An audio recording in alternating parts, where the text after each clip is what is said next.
Hello दोस्तों, मैं सौरभ आज के वीडियो में आपका स्वागत करता हूं। दोस्तों, आज का वीडियो इलेक्ट्रिकल के इंटरव्यू के हिसाब से बहुत ही इंपॉर्टेंट है। इलेक्ट्रिकल का कोई भी इंटरव्यू हो, आपसे ये क्वेश्चन जरूर पूछा जाता है कि ओम का नियम क्या होता है। तो आज हम ओम के नियम को जानेंगे। तो चलिए दोस्तों, वीडियो को शुरू करते हैं। ओम का नियम, सबसे पहले तो मैं आपको बताऊं, ये जो ओम्स लॉ है, इसमें ओम का मतलब है, इस नियम को जिन्होंने दिया था उनका नाम था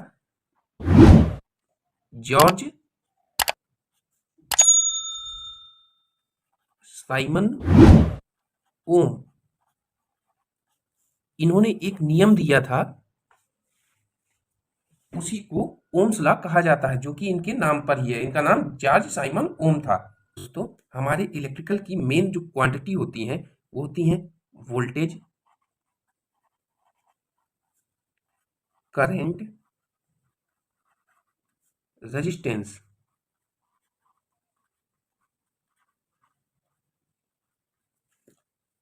ये हमारे इलेक्ट्रिकल की मेन क्वांटिटी होती हैं। कोई भी सर्किट होगा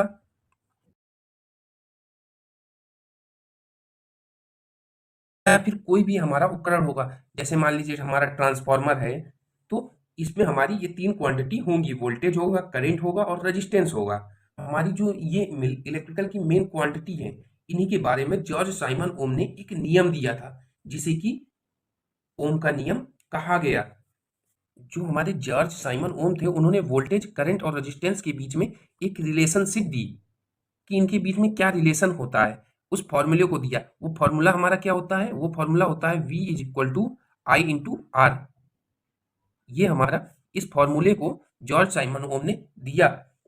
उन्होंने बताया इस फॉर्मूले के द्वारा, ये जो बराबर आई इंटू आर फॉर्मूला मिला, इस फॉर्मूले के द्वारा बताया गया कि अगर आपको ये जो हमारी तीन क्वांटिटी होती हैं, वोल्टेज, करंट और रेजिस्टेंस, अगर इन तीनों क्वांटिटी में से कोई भी दो क्वांटिटी हमें दी हुई हैं, तो हम तीसरी को पता कर सकते हैं। इस फॉर्मूले से दो और फॉर्मूले निकलते हैं। तो आप तीन फॉर्मूलों को याद करने से अच्छा है आप इसे याद कर लीजिए। आपके दिमाग में आपको ये याद रहेगा, तो आप तीनों फॉर्मूलों को आराम से निकाल सकते हैं। इस चित्र को आपको याद रखना है। सबसे पहले तो मान लीजिए, अगर हम इस V को बंद कर लेते हैं, तो देखिए I और R। तो यहाँ से V is equal to I into R, ये हमारे पास एक फॉर्मूला निकला।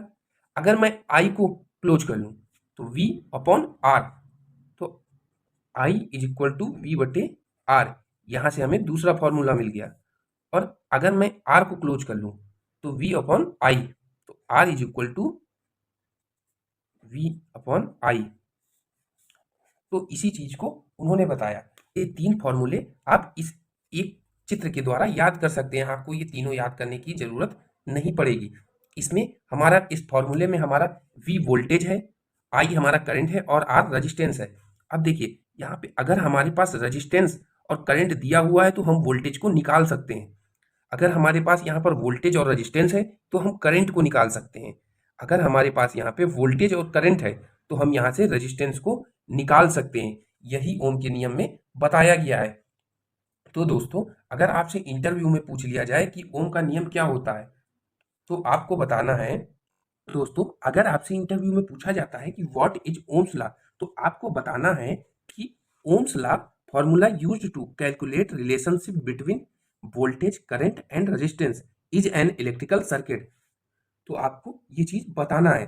अगर मैं हिंदी में बताऊं, तो जो हमें ओम के नियम के द्वारा फॉर्मूला मिलता है, वो हमें किसी इलेक्ट्रिकल सर्किट में वोल्टेज, करंट और रेजिस्टेंस के बीच में संबंध को बताता है। दोस्तों, इसके बाद इंटरव्यू में आपसे पूछा जा सकता है कि आखिर वो फॉर्मूला क्या होता है। तो दोस्तों, आपको बनाना है V is equal to I into R. ये हमारा ओम के नियम का फॉर्मूला है। इसके बाद आपसे पूछा जा सकता है कि आखिर ये फॉर्मूला हमें क्या बताना चाहता है।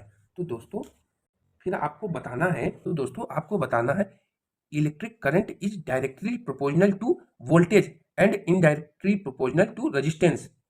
दोस्तों, मैं आपको प्रोपोर्शनल और इनडायरेक्टली प्रोपोर्शनल का मतलब बता देता हूँ। इसमें बोला गया है, जो हमारा करंट होता है, यानी कि आई होता है, वो डायरेक्टली प्रोपोर्शनल होता है वोल्टेज के। डायरेक्टली प्रोपोर्शनल का सिंबल ऐसा होता है। तो दोस्तों, जो हमारा करंट है, वो डायरेक्टली प्रोपोर्शनल होता है वोल्टेज का। इसका मतलब है अगर हमारा करंट बढ़ता है तो हमारा वोल्टेज भी बढ़ेगा।